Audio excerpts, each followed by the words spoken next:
सभी का इंस्पायर पे। सो फ्री कंसेंट में नेक्स्ट टॉपिक कवर करना है आज, अनड्यू इन्फ्लुएंस की बात करनी है, ठीक है।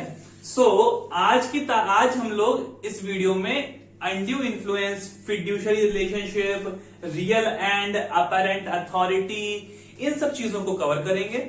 इसके बाद हम लोग बर्डन ऑफ प्रूफ देखेंगे और फिर हम लोग सेक्शन नंबर 19A जो कि अमेंडमेंट के बाद आया था, उसमें अनड्यू इन्फ्लुएंस की बात करी गई है, उसको जानेंगे, ठीक है।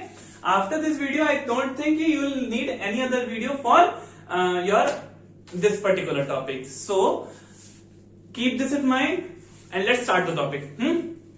अगर हम बात करें अनड्यू इन्फ्लुएंस की तो समझने की कोशिश करो। एक हम लोगों ने फ्री कंसेंट में कोर्जन के बारे में पढ़ लिया था कि सर बंदूक अगर मेरे बच्चे पे कोई रख के चलाता है और कहता है कि तुम ये काम करो फलाना, वरना जो है ये वाला कॉन्ट्रैक्ट में, otherwise I will shoot your son.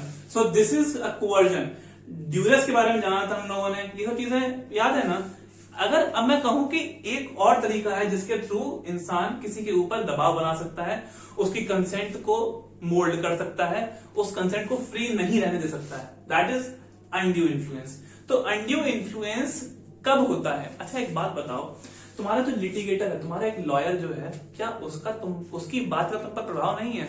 क्या वो अगर कुछ ऐसा कहे कि this is something which is good for you but actually it is not, but there is a tendency ना कि तुम because of this relationship between both of you will believe him, है ना।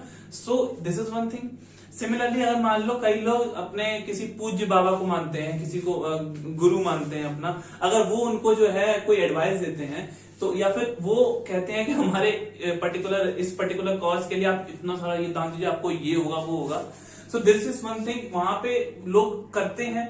सो अगर वो चीज तुमको नहीं लग रहा है कि किस चीज से उनके उस रिलेशनशिप की वजह से इन्फ्लुएंस्ड है, तो और अगर मान लो एक मास्टर है, एक सर्वेंट है ना, और उनके बीच में सर्वेंट अगर कोई इस रिलेशनशिप के बीच वजह से अगर सर्वेंट कोई ऐसा काम करता है, ऐसा किसी कॉन्ट्रैक्ट में आता है जो कि वो नॉर्मली ना आता है, just because of this influence of the master he is coming into that contract. So क्या कहते हो, क्या वो ठीक है? क्या वो इन्फ्लुएंस नहीं है? तो ऑल दिस इज, मतलब इस सब का आंसर है अनड्यू इन्फ्लुएंस। जी हाँ, अगर हम बात करें इन सभी केसेस में, तो इन एक पर्सन का दूसरे के ऊपर कुछ डोमिनेंट अथॉरिटी होती है जिसका यूज वो करता है अपने फायदे के लिए, ठीक है। तो ये कहानी अगर तुम्हें समझ में आए तो तुमको पॉइंट्स बड़े क्लियर लगेंगे। क्या कि एसेंशियल इंग्रेडिएंट्स क्या है? देखो सबसे पहले बात करते हैं कि one of the parties is there to dominate the will of the another, कि कोई ऐसी पोजीशन में है जो एक दूसरे की विल डोमिनेट कर सकता है। तो सॉलिसिटर और अपने क्लाइंट में solicitor is in the position, गुरु और चेले में गुरु is in that position. So this is the thing, मतलब when the person is in a position to dominate the will, that is one thing, okay.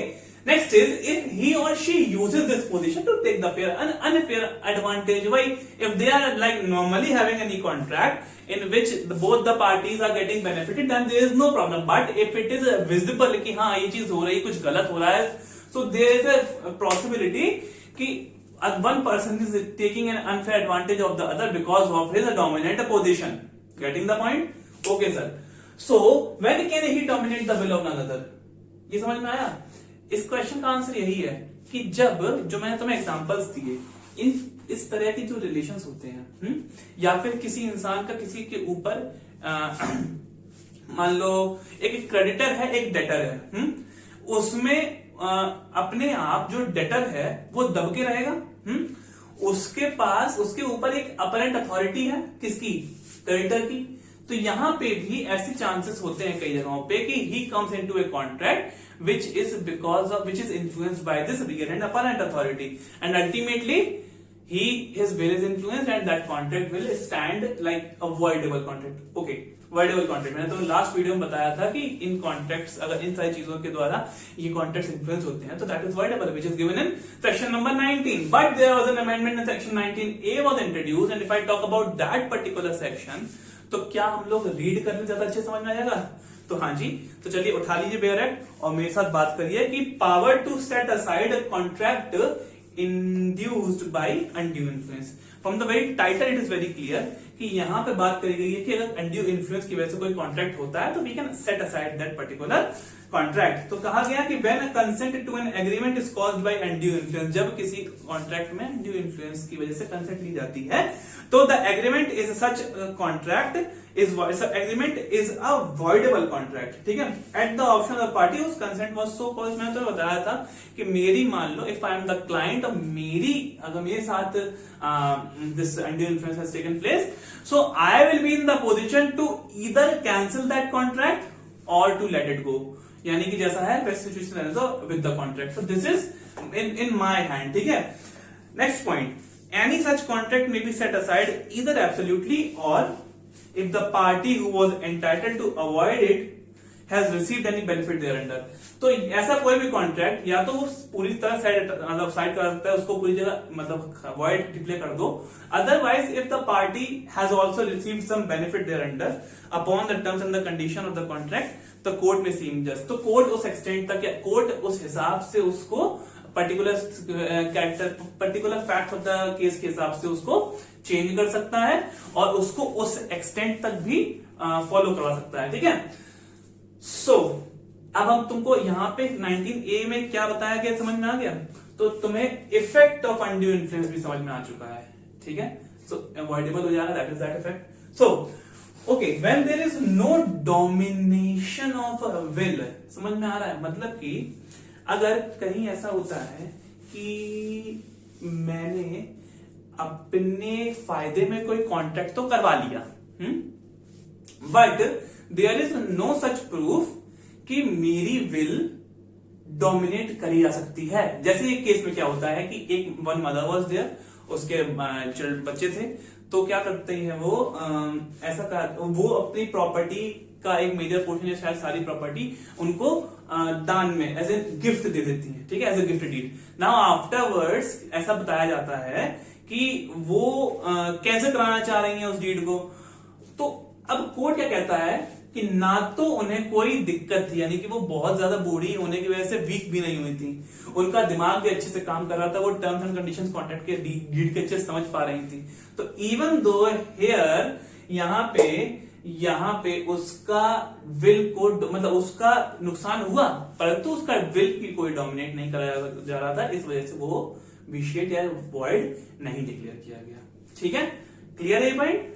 अच्छा, so presumption of undue influence in unconscionable bargains. मेरी बात समझने की कोशिश करो, अगर कोई ऐसा कॉन्ट्रैक्ट है जहां पे ऑटोमेटिकली, जैसे मैंने तुम्हें ये केस बताया मदर वाला, ठीक है, यहाँ पे कोर्ट ने यही तो देखा कि मदर के ऊपर क्या कोई ऐसा इन्फ्लुएंस हो रहा था, तो अगर ऐसा इन्फ्लुएंस मतलब ये चीज देखने के बाद कोर्ट ने कैंसिल करी, लेकिन देखा तो प्रिजम्पशन कोर्ट का यही रहता है। एक बार प्रिजम्पशन का वर्ड समझो, प्रिज्यूम पहले से अज्यूम करता है कोर्ट कि अगर कुछ ऐसा अनडिसेंट कॉन्ट्रैक्ट हुआ जो कि एक को बहुत नुकसान और एक को बहुत फायदा दे रहा है, तो कोर्ट अज्यूम करेगी कि ये चीज यहाँ पे एग्जिस्टेंस में है अनड्यू इन्फ्लुएंस। तो एग्जाम्पल के तौर पे मैं तुम्हें एक बढ़िया केस लो बताता हूं, निको देवी वर्सेस कृपाकर। यहाँ पे क्या होता है, डिफेंडेंट यहाँ पे जो प्लेंटिफ है वो एक छोटी सी बिटिया रानी है, एक लड़की है जिसके फादर और मदर 2 और 10 साल की उम्र में गुजर गए।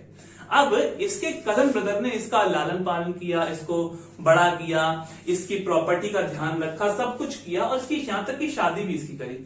अब ऐसा हुआ कि ये लड़की के नाम जो प्रॉपर्टी थी उसको एज अ गिफ्ट डीड इसने अपने नाम करवा लिया।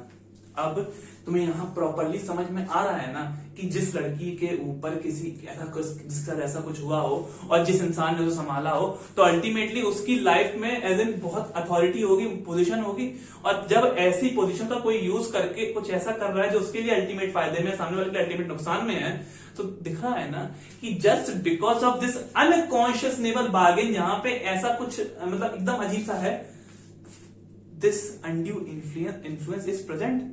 सो हाँ, बिल्कुल सही बात है, ये चीज यहां पे थी और कोर्ट ने इसको वापस करवाया just because of this concept of unconscionable bargain and undue influence, ठीक है। बर्डन ऑफ प्रूफ की बात करते हैं। बर्डन ऑफ प्रूफ किस पे रहता है सर जब हम लोग अनड्यू इन्फ्लुएंस मतलब, तो जहां पे ये कोई कैंसिल करवाना चाह रहा है जो भी इंसान, ठीक है, वो प्रूव करेगा कि that his consent was not free because of this reason. इधर the fiduciary relationship was there, और फिड्यूशियरी रिलेशनशिप मतलब कोई पर्टिकुलर पर्सन जो कि बहुत क्लोज है ना, जिसका तुम पे रिलेशनशिप की वजह, जिसके रिलेशन की वजह से तुम्हारे ऊपर कोई प्रभाव है। तो फिड्यूशियरी रिलेशनशिप की वजह से, या फिर किसी और पर्सन मान लीजिए कोई इंसान ऐसा मतलब डिपेंडेंट है मेरे ऊपर, लाइक बूढ़े माता पिता जो ओल्ड अभी के मेरे बिना नहीं चल पा रही है उनकी, है ना। सो अब उस केस में तो ये चीजें हैं, अगर इन चीजों को प्रूव करना है तो ये चीजें प्रूव कौन करेगा, वही ना जो ये कैंसिल करवाना चाहे कॉन्ट्रैक्ट, तो वही बात बताई गई है।